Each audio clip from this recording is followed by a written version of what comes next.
Buenas noches, muy buenas noches. Un placer, luego de múltiples inconvenientes, darles la bienvenida a Conversando con Humberto para este 24 de abril del año 2026. Hoy terminamos la serie sobre el santuario. Este es el tema final de esta serie y ojalá que no sea algo así como el final de una serie, sino el final de un viaje. Porque lo que hemos estado haciendo es un viaje. Un viaje, Odette Matos, esposa amada, bienvenida. Hemos estado haciendo, perdónenme acotejarme un poco, no se imaginan cuántos inconvenientes para poder arrancar. Ustedes saben que al inicio Génesis nos dice que la relación de Dios y el hombre era una relación perfecta. Estaban juntos, unidos. Y que el pecado estableció o hizo una separación de la relación del ser humano con Dios. Maribel Cadet, feliz sábado. Estableció una relación, rompió el puente, la unión, la comunión, el pecado la rompió. Isaías 59:2 dice que vuestros pecados han hecho separación entre vosotros y vuestro Dios. Y Génesis capítulo 3 nos dice que a causa del pecado, porque el ser humano había pecado, había desobedecido a Dios, feliz sábado, esposa amada, entonces Dios, Génesis 3:22, dijo, para que el hombre no venga y coma del árbol y viva para siempre, con esa naturaleza pecaminosa, con esa voluntad de pecar, con esa corrupción, pues el Señor entonces lo echó del Edén, del huerto del Edén, que era donde el hombre y Dios se encontraban cada tarde. Entonces, el santuario que Dios estableció era un mapa. Sí, era un centro de culto, era un centro de comunión, de comunicación con Dios, pero también era un mapa que establecía el camino de regreso a esa comunión con Dios. Entonces, ¿cómo era? Nosotros iniciamos un viaje en el atrio. En el atrio, no recuerdo, creo que José Pérez fue el nombre que utilizamos. Llegó con un cordero, había pecado, estaba arrepentido, quería restablecer su relación con Dios, quería estar en paz con Dios.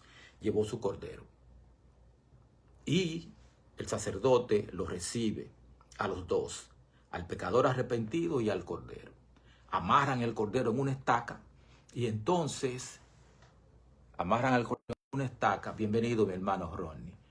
Y el sacerdote le da un cuchillo al pecador arrepentido. Sin sangre no hay remisión de pecado, porque la paga del pecado es muerte, dice Pablo en el libro de Romanos. Así que el pecador arrepentido, para que pudiera entender la magnitud de lo que había hecho y el costo de limpiar ese pecado, le da al sacerdote, le da un cuchillo y el hombre corta la tráquea del animal y lo ve morir en sus manos. El sacerdote toma la sangre, la lleva al altar de los sacrificios. Manuel Abreu, muy bienvenido, mi hermano querido. Lo lleva al altar de los sacrificios y asperja esa sangre sobre los cuernos y al pie del altar. Y luego tomaba el cuerpo del animal que era expiatorio, estaba sustituyendo al pecador. Cristobalina te estaba esperando como todas las noches.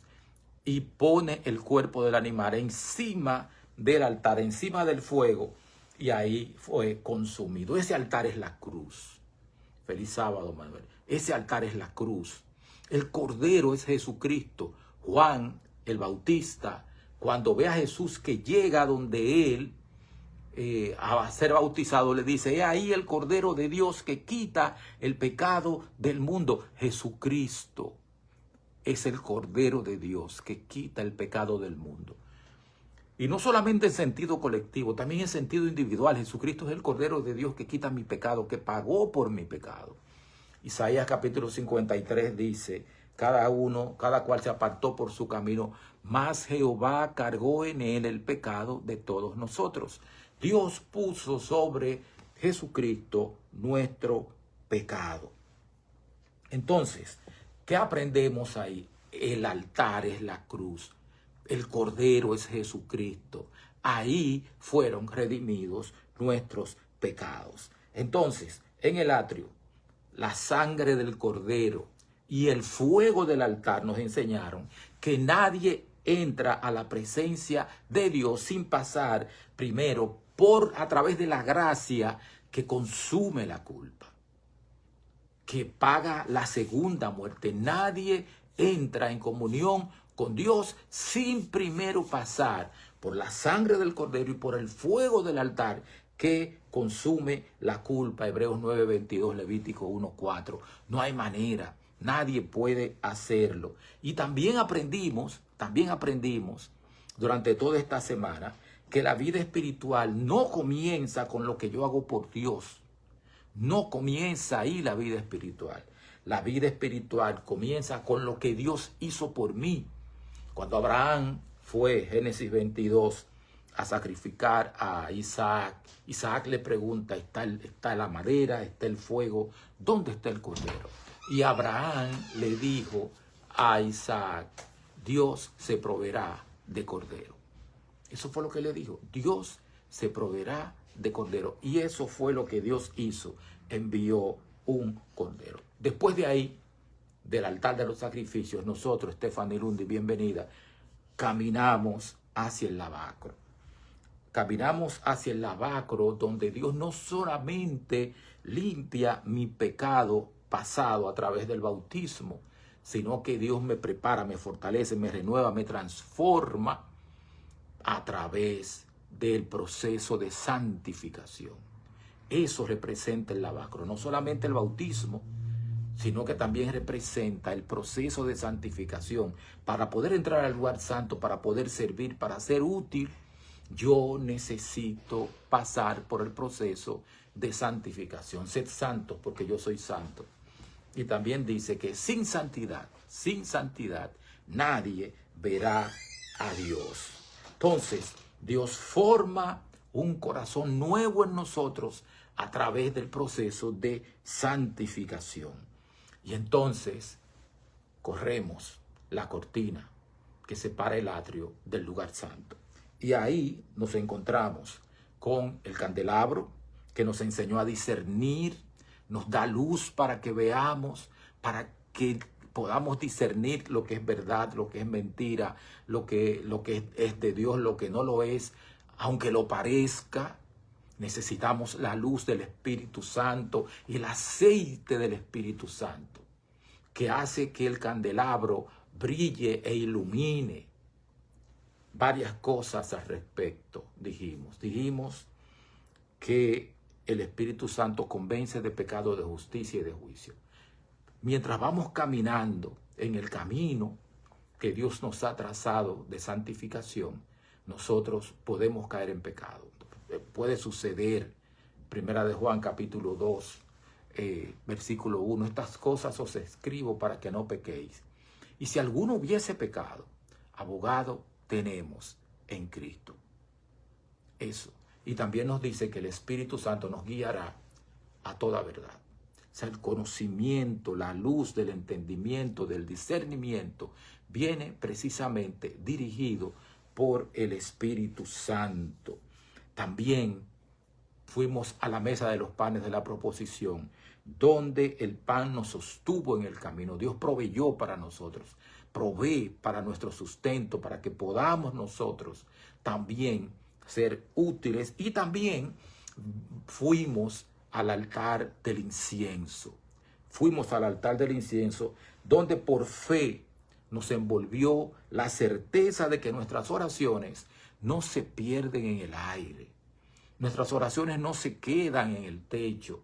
Nuestras oraciones fervientes y verdaderas ascienden como ascendía el incienso y cruzan por encima del velo y descansan sobre el propiciatorio. Dios escucha las oraciones fieles, verdaderas y fervientes. O sea, no nos quedamos nosotros sin comunicarnos con Dios. Entonces las oraciones suben, sostienen, interceden y respiran con nosotros. nos ayudan, nos fortalecen. Y otra cosa muy importante, Eliezer Pérez, mi hermano, muy bienvenido, feliz sábado. Otra cosa muy importante, y lo dijimos ayer, o sea que creo que todos lo recuerdan, el incienso era una combinación de aromas y de materiales, de esencias que se molían finamente y se convertían en una sola cosa. Cuando el sacerdote ponía sobre el altar del incienso fuego proveniente del altar de los sacrificios, indicando que aún las oraciones tienen que estar matizadas con la fe en que Jesucristo nos limpia de todo pecado. Cuando ponía el incienso sobre el altar, ese incienso subía, claro, y cruzaba el lugar santísimo, pero también impregnaba la piel y la ropa del sacerdote. De suerte que cuando el sacerdote salía de ofrecer el incienso, el que se acercaba a él podía percibir el aroma. No solamente el aroma del incienso, sino que ese aroma era también el aroma del lugar santo, de la presencia de Dios, de haber estado cerca de Dios. Y eso es un mensaje poderoso para nosotros. Cuando nos acercamos a Dios, el aroma del cielo nos impregna. Cuando nos arrodillamos a orar, cuando primero pasamos por el altar de los sacrificios, que es la cruz, pasamos por el lavacro, que es el proceso de santificación, pasamos por el candelabro, que es la presencia del Espíritu Santo iluminando nuestras mentes y corazones. Pasamos por la mesa de los panes de la proposición, que es Dios proveyendo para nosotros. Y nos acercamos en oración ante el altar del incienso. Quedamos impregnados de ese olor a santidad, de ese olor al incienso que Dios mismo diseñó y que cruza por encima del velo y llega al propiciatorio encima del arca, el propiciatorio donde la presencia de Dios se manifestaba. Entonces todo lo que hemos relatado es una preparación, es parte del camino, del mapa, porque el santuario era un mapa, es el mapa del regreso a la situación inicial antes del pecado, a la comunión. Todo lo de que hemos mencionado nos lleva específicamente a un Dios diciéndonos mientras vamos avanzando, acércate más, porque el santuario no es un museo de símbolos, es un mapa del alma, es un mapa del camino de regreso al corazón de Dios, a la comunión con Dios. Y hoy vamos a cruzar el velo. Vamos a cruzar ese velo donde ya no hay ruido, no hay actividad, ya no hay movimiento. Solo está la presencia de Dios. Ahí está la presencia de Dios, la Santa Shekinah. El lugar santísimo no es un espacio para hacer, al menos un solo día al año se hacía. Es un espacio para hacer. Y allí en el centro está el arca. Está el arca del testimonio. Está el arca que, siendo un mueble religioso, era también mucho más que eso. Mucho más que eso. El arca es un trono. El arca representa el trono donde Dios está sentado. El mismo trono que Daniel vio en Daniel capítulo 7, cuando el juicio, ese mismo trono es el trono en el que del Dios que camina, del Dios que no espera que el hombre suba hasta él, sino que Dios baja hasta el hombre. Dentro del arca que habían las tablas de la ley, el carácter de Dios. La ley es una resemblanza del carácter de Dios. Dentro del arca estaba una vasija con maná, el Dios que provee, Jehová Jireh, Jehová provee para todos nosotros. Y también estaba la vara de Aarón, la voz, no solamente la voz que habla, no solamente el pan que sostuvo, sino la elección que confirmó mientras estuvo vigente el sacerdocio levítico, confirmó a la familia de Aarón, a la tribu de Leví. Esa era la historia que Israel guardaba en un cofre. Era la memoria de Dios sobre su pueblo. Y el propiciatorio no era solo una tapa, era el lugar del encuentro. Establece el lugar del encuentro divino. Éxodo 25, 22. Miren bien, escuchen bien lo que dice. Y de allí me declararé a ti y hablaré contigo de sobre el propiciatorio, de entre los dos querubines que están sobre el arca del testimonio. Todo lo que yo te mandare para los hijos de Israel. Dios hablaba desde el propiciatorio. Los dos ángeles, las estatuas de los dos querubines estaban mirando hacia abajo, hacia la tapa del propiciatorio, hacia donde se ponía la sangre el día de la expiación. Y más abajo estaban los 10 mandamientos, estaban la resemblanza del carácter de Dios. Es el lugar de revelación, el propiciatorio. Es el lugar de comunión. Es el lugar de revelación divina. Era el punto donde la justicia y la misericordia se encontraban. La provisión divina para salvar al hombre pecador, donde la justicia y la misericordia se besan. Allí era que el sacerdote, el día de la expiación, asperjaba sangre. No solamente en el altar del incienso, sino que asperjaba sangre sobre el propiciatorio. Primero asperjaba la sangre del becerro que hacía expiación por el propio sacerdote, sino que asperjaba la sangre del macho cabrío por Jehová, que limpiaba todo el pecado que había dentro, registrado en el santuario. Entonces, allí se resolvía la culpa, allí se reconciliaba el cielo con la tierra. Los querubines no miraban al sacerdote, ni tampoco miraban al pueblo, miraban hacia abajo, miraban hacia la sangre, porque la gloria de Dios no descansa sobre el mérito humano, nunca ha descansado ahí, sino sobre la provisión que Dios hace, que Dios hizo y que Dios continúa haciendo, como dice Éxodo 25, 20. Ese es el evangelio del propiciatorio. Dios no se encuentra contigo en tu perfección.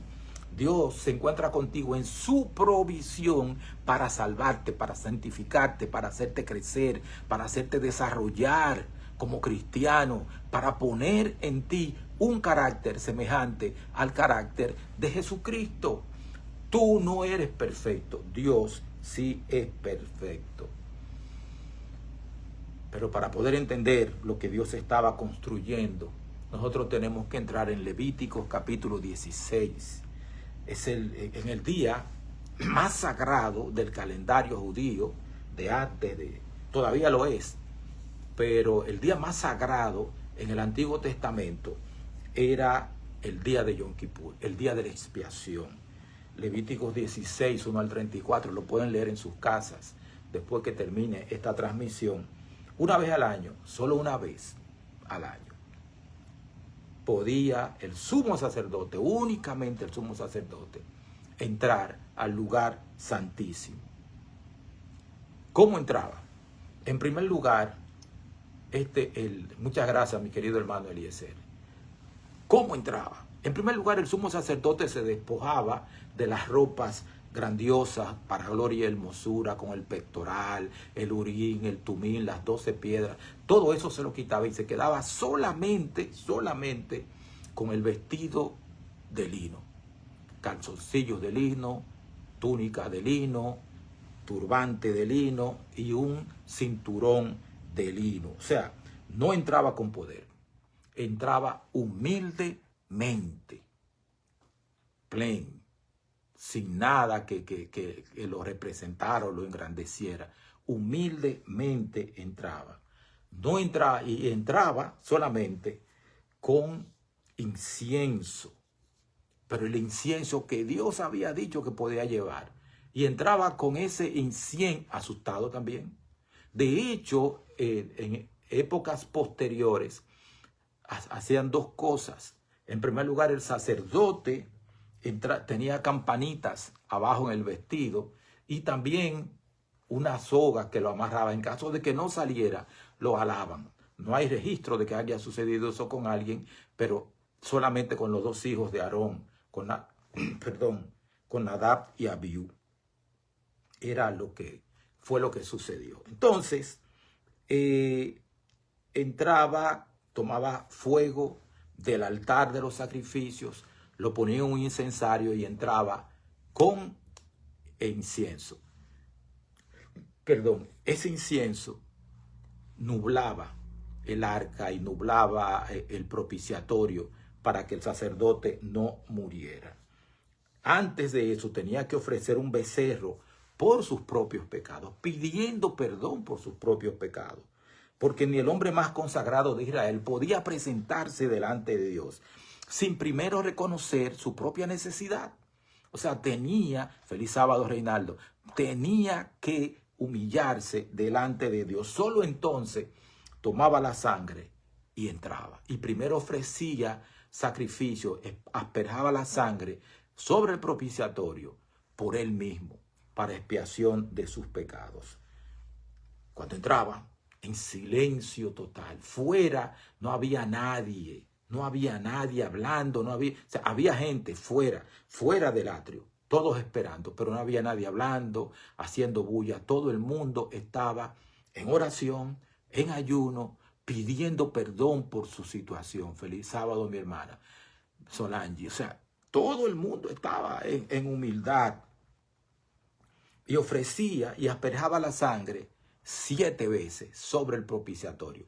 La sangre de él, la que él llevó, la sangre del becerro que era por él. Y era 7 veces porque era una por el sacerdote, otra por la casa sacerdotal y el resto por el pueblo. Pedía perdón por los pecados del pueblo.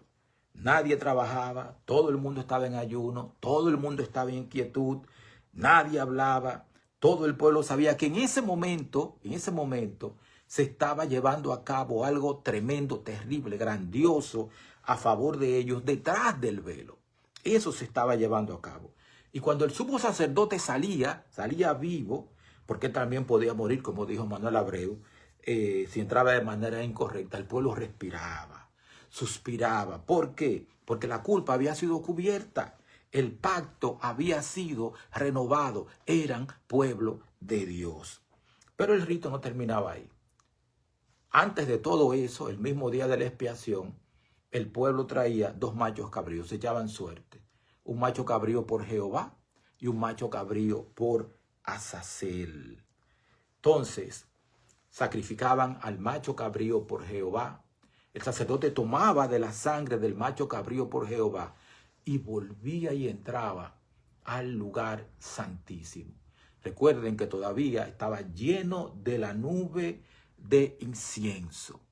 Y volvía y asperjaba la sangre, tal y como hizo con la sangre del becerro, así hacía con la sangre del macho cabrío por Jehová. Un tipo de Jesucristo.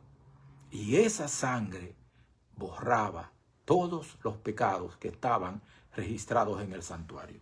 Porque el santuario no solamente era el santuario, un sitio para pedir perdón, también era un registro de pecados. Todo el que llevaba su sacrificio quedaba registrado. Y usted me dirá, pero hay gente que quizás no le dio tiempo. Para eso estaba el sacrificio matutino y el sacrificio vespertino que se hacía de manera regular, el continuo, porque era también continuo que se hacía. Y así quedaban cubiertos. Y luego que hacía eso, el sacerdote salía, se ponía sus ropas sacerdotales, porque el sacerdote también era un libro de registro, porque él tenía que comer parte de la carne de los sacrificios que se hacían. Y así él también era un libro de registro de pecados. Y cuando salía de asperjar la sangre del macho cabrío por Jehová, el tipo de Jesucristo, entonces le traían el macho cabrío por Azazel, la representación de Satanás.